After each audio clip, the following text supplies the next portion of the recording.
Nord Kivu, dans les territoires de Rutshuru et de Lubero, les menaces du M23 pèsent dans la zone. Quelle est alors la situation actuelle des opérations militaires dans cette partie de la province? Voici les explications du porte-parole des opérations militaires Sokola 1 Grand Nord, le capitaine Anthony Walushai qui revient de la région.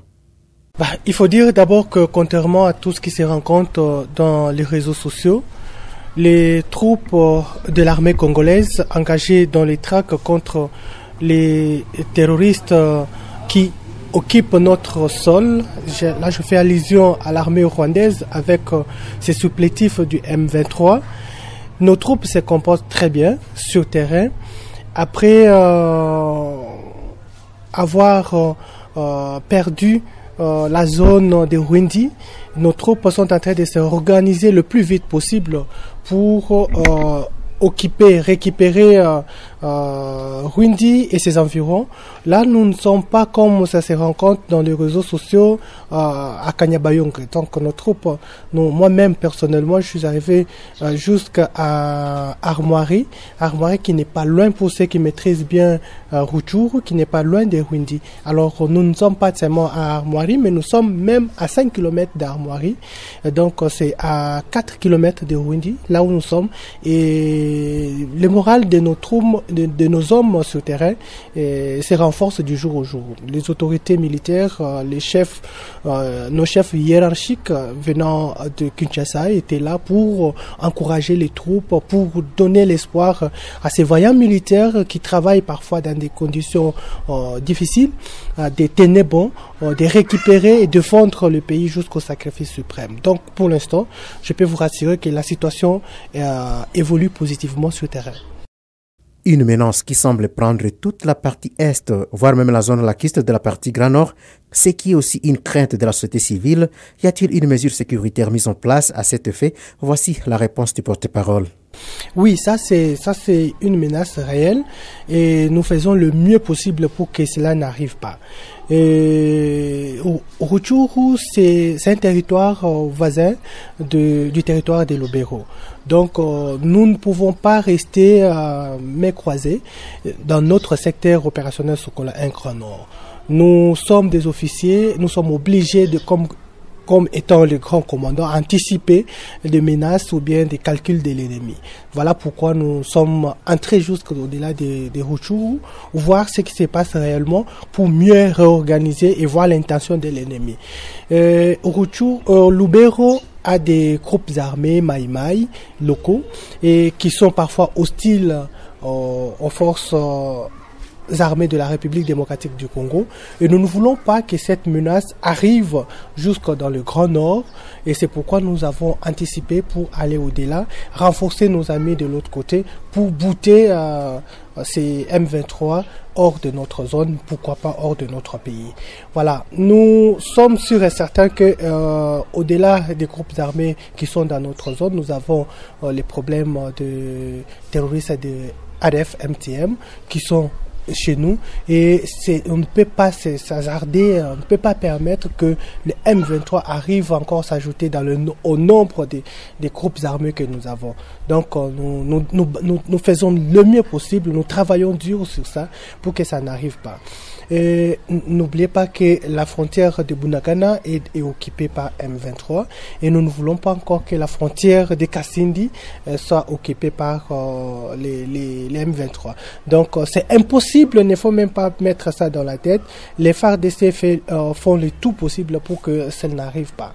Mais il faut dire aussi que tout ce que l'armée rwandaise est en train de faire sur le terrain, c'est parfois avec la complicité de nos hommes. Quand je parle des hommes, de quelques traîtres qui sont parmi nous, FARDC, qui donnent main forte à l'ennemi. Là, je parle de Kikuku. Kikuku a été prise par M23 grâce à une défection de notre côté, un certain colonel Kabundi qui était colonel de notre FARDC mais qui est passé de l'autre côté de l'ennemi, et aussi un major Manouf qui était major localement à Kikuku de la PNC, mais aujourd'hui qui est chargé de renseignement du côté M23. Vous allez comprendre que M23 a reçu ces coups parce que il y a des traîtres parmi nous. D'ailleurs, je profite de cette occasion pour saluer la levée du moratoire sur la peine capitale. C'est vraiment important pour nous en tant que militaires parce que la patrie ne peut jamais pardonner un traître. Comment l'appui militaire de vos partenaires, dont la MONUSCO et le Wazalendo, dans cette zone opérationnelle est-il apprécié? Le capitaine Anthony Malushai a dit ceci. Mais écoutez, dans les petits nord là où nous venons, nous avons vu qu'il y a certains de nos compatriotes appelés communément Wazalendo qui travaillent bien sûr côté FRDC et qui nous aident vraiment à défendre ces pays. En tout cas, ce sont des jeunes à encourager. Personnellement, je les ai encouragés. J'ai trouvé les hommes de Kabidon, j'ai trouvé les hommes de UPLC de Mayani, j'ai échangé avec eux, ils nous ont raconté des choses. En tout cas, ce sont des compatriotes, mais il y a toujours les vrais et les faux. Il y a d'autres qui continuent à donner aussi main forte à l'ennemi. Et aussi, n'oublie pas que parmi nos partenaires de taille, il y a aussi la MONUSCO qui nous aide, que ce soit dans les grands ou dans les petits nord, à travailler du côté, à mettre fin aux activismes des groupes armés. En tout cas, ce sont nos partenaires que nous devons féliciter, encourager. Et je demande aussi à la population d'être derrière nos partenaires pour qu'ensemble, on mette fin à l'insécurité dans notre zone qui n'a que trop duré.